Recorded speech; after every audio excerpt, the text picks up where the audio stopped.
Okay, third script. Really don't want to do this again. Alright, let's go. So, Coffee Talk. It's a game, well, now series, that I've talked about before. And for anyone who's watched my video on it, you know that I really like it. Not quite enough to give it a 10 out of 10, but I did get pretty close. For those of you who haven't, there's probably a non-zero chance that you don't even know what Coffee Talk actually is, so let me just get to that first. Coffee Talk is a series set in the pseudo-fantasy world where races like orcs, elves, fairies, and all that jazz live in our modern world, namely Seattle. What the heck am I doing in Seattle? The games mainly center around whoever takes a seat in your cafe, whether that be a couple, a writer, or this guy. Outside of the shop though, there's this very small, kind of insignificant subplot about some social unrest among the city folk. It's flavor text for the most part, but there are like 3 instances where it's mentioned directly by a character. Now, there are specifics like gameplay and storylines, but for the most part that's all you really need to know. Alright, let's get to the actual video.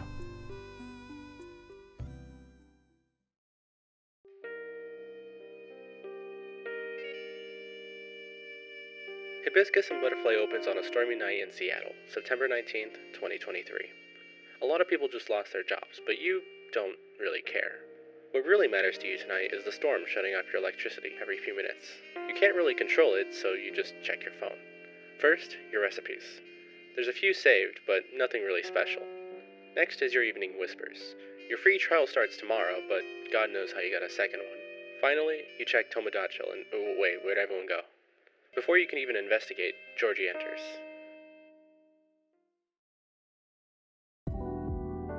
The first night has got to do a lot of things. We're talking introducing these two, and well, that's about it, actually.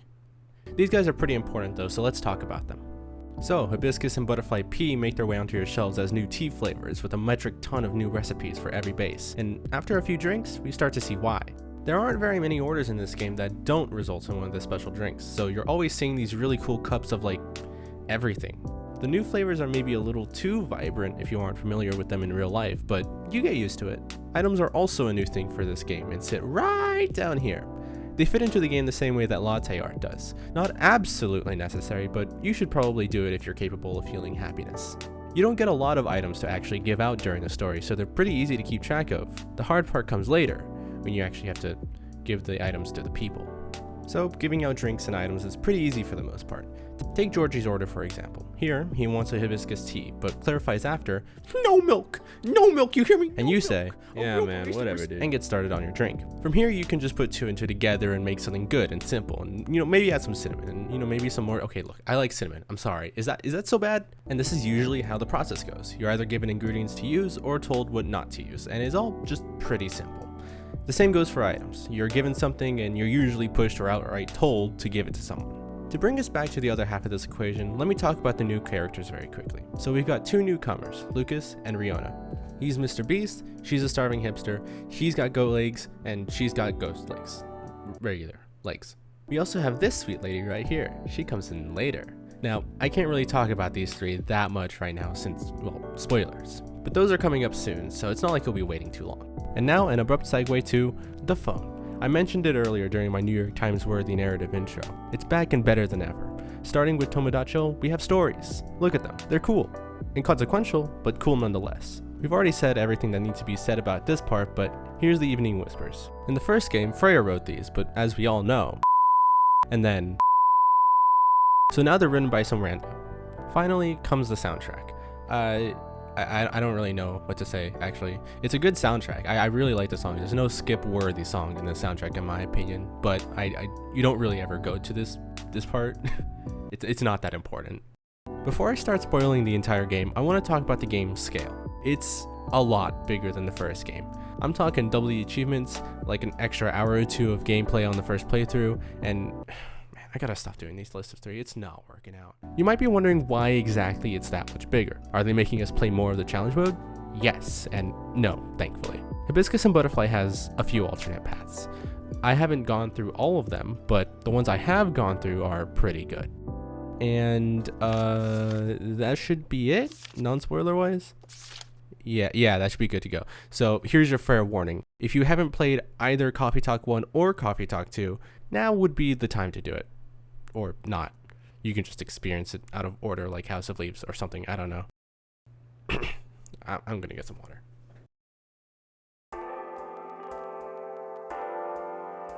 Wheelie betrays you like 3 hours into the game. Anyway, Coffee Talk 2 is a pretty direct sequel to the first game in a lot of ways.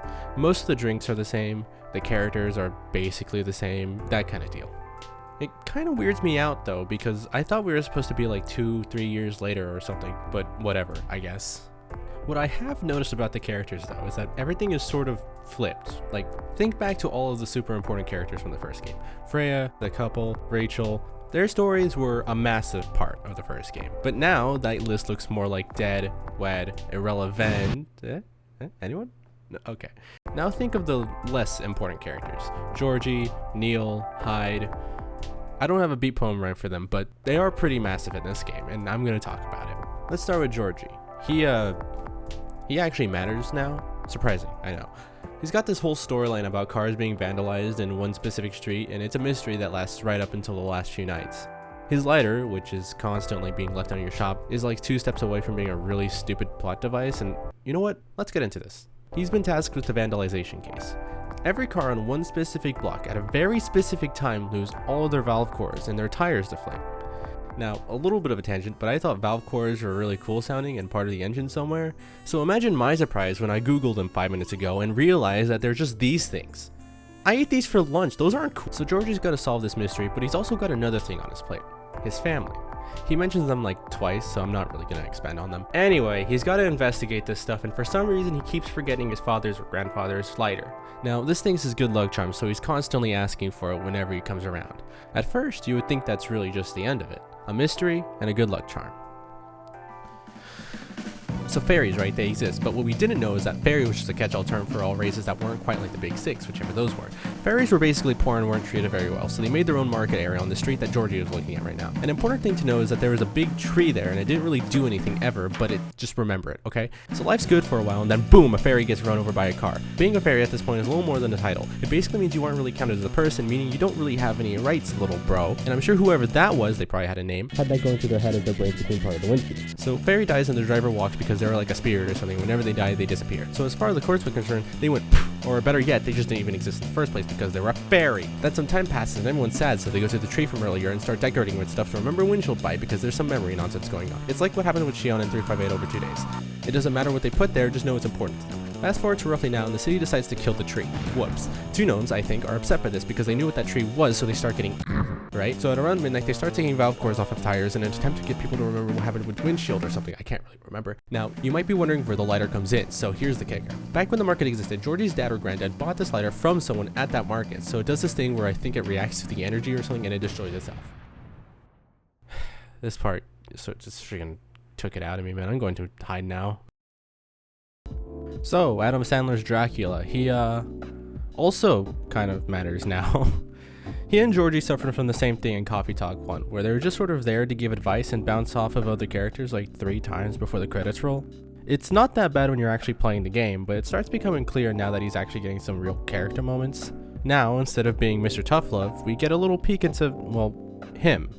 Hyde's a vampire and has been for a very, very long time. He and Gala go back further than most of the cast has been alive. In that time, it's only fair that he just sort of get bored of anything he does. And he's been modeling for a while now. If you couldn't guess already, Hyde's story this time around is all about finding what he wants to do next. He's really annoying about it, basically going, "Man, I don't even want to do this, man. I want to go home." To pretty much everything, actually. He tells us a few stories along the way. One about how Gala became his bodyguard, another one how he got his car, which was weird, and a story about a photographer he worked with once upon a time. The 70s, I think. It's a pretty nice story. I like it. To shorten it a lot, it's about how this photographer used this really old camera and black and white film in her shoots. This sort of left a lot of time for the two of them to just sort of chill and talk while she sort of set everything up. You know where this is going. He ends up giving film photography a chance and starts with Lou and Bailey's wedding. Oh, did I forget to mention the... Oh, let's talk about Silver. He, wow, he is so much better. In Coffee Talk 1, he was kind of funny, but he was also the source of my least favorite part of the game. You see, in Coffee Talk 1, it's revealed that you're actually this guy's child and you have time powers. That's why you can just sort of load your save and all that jazz. I always thought that was kind of dumb. I mean, sure, maybe it was to tease the second game, but still, dropping something that massive without any real explanation was stupid and dumb. Fast forward to now, and guess what? We have explanations. Silver's whole deal is that he needs to get laid, and now, because if he doesn't, you go poof. We also meet his sister, who I can't remember the name of apparently, but she's helping him get laid. Now, we're still talking about Silver here, so it does actually take him the entire game to get a real date. To fill all that relatable space, we get this really cool looking elephant in the room that I have no idea how to handle. Okay, if I had the talent and financial incentive, I would spend a lot of time just talking about all of that, but I don't, so the best we're getting is this.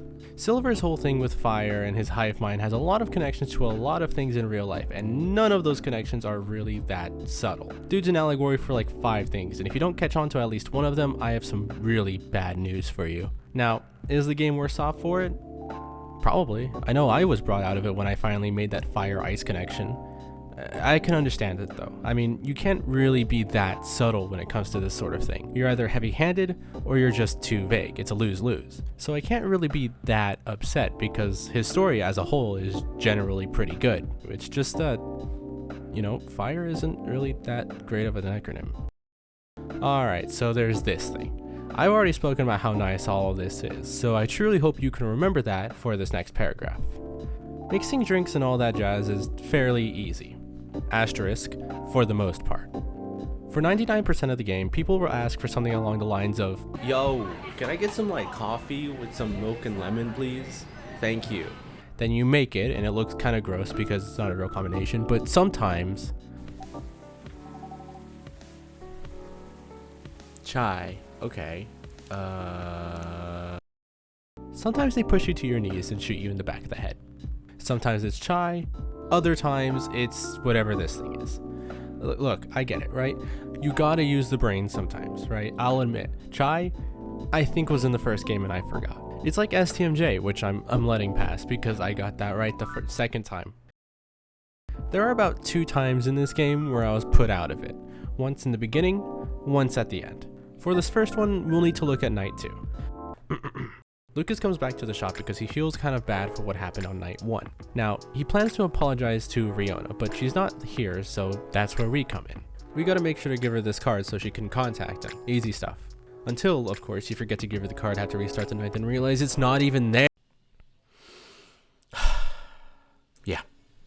Yeah, I know, it's right there.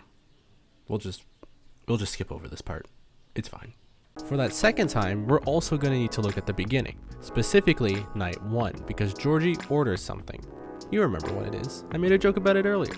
If you don't, that's kind of impressive, but you definitely won't remember it in like 7 hours when he asks you to make it again at the end of the game. Like, why would you let this pass? Andrew? Huh? I was having a good time. Now I'm just mad because I like cinnamon. Like, whatever, man. I'm moving on. I'm going to revisit the stories I mentioned earlier, these things. I couldn't mention it back then, but they actually start becoming connected as the game continues, and then they become meta, and then the game is done, and then I'm left confused as to why. Like, you can't just hit me with the hardest line of 2023 and then go, "Woohoo, it's a video game, it doesn't matter." Like, come on, Andrew, you're better than this. It doesn't ruin it for me, but I don't know. I think I just sort of like the first game's stories as a whole a little more because of it, you know? These aren't bad or anything, they just miss a little more. Speaking of comparisons to the first game, that's my segue, I'm finishing this up with some ending talk. So already the implication is that something happens at the end that I want to talk about, and you'd be right, there is. More importantly though, I also want to talk about what doesn't happen. I count the ending as the last 2 nights, so let's just start from the top. It's night. Lua and Bailey's wedding has just wrapped up, and you're all coming to the cafe. Hyde and Gala are here too, mainly because you cheated and restarted a particular night, but the important thing is that everyone's here. Everything seems pretty tidy. The lovebirds have rings, Hyde's got a new direction, the cat is still here for some reason. Life's good. I feel like this way of ending the game, ignoring the last night, is kind of perfect for the series. The first game really focused on these two, Lua and Bailey's. Coffee Talk 1 ends with them finally starting their lives together on their own, and this one ends with them getting married, and I think health insurance, I don't know. It's also these two, Hyde and Gala. They always had good chemistry and played big parts in the other story. Now, especially with everything we've learned about Hyde this game, it feels like both games have just sort of wrapped up kind of naturally. And then the game just doesn't end. Moving on to the final night, Georgie does a stupid order thing and Lucas pops in. At this point, we're sort of wrapping up all the other major storylines in the game. Georgie's giving us some closure on the street thing. Lucas and Riona, who's also here now, are actually starting their show, which I forgot to even mention. This night just doesn't hit as hard compared to the last night. And it's not because it's bad or anything. These are two very good storylines, just not as good as these two. Honestly, I really do think it would have been better if these nights were just switched around. But obviously that can't happen because Riona has to come back later to break the fourth wall, and wow, that's another elephant. Okay, look, before I show this, I want to preface it by saying that I'm not cringe, okay? I don't sound this way because I'm weird. It was actually midnight and I didn't want to wake anyone up, okay? I'm not cringe. Stop saying I'm cringe. I'm not cringe.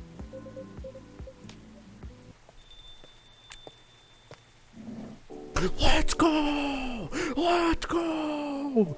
Let's go! Frey exists for like half a night in this game, and that's about all she needs, actually. She's my goat, even though my friend really hates her. Turns out she's been doing this whole English major equivalent of like band camp, and she's making it out there, admittedly. It's not like super important that she's here, but like, come on, she's cool. She's good. All things considered, I really like how everything ends in Coffee Talk 2. It kind of makes Coffee Talk 1 feel more like Coffee Talk Part 1, which I can live with, I guess. Just to clarify, what I'm trying to say is that these two games feel like two parts of the same game, alright? I know how sequels work, just wanted to put that out there. I know you can get a good, bad, and best ending for a few characters, and part of me wants to get all of them, but like at the same time, I don't. It's like how you can get the genocide route in Undertale. It doesn't really feel that great to do it, so I might just like skip the bad stuff because I just don't want to feel bad, you know?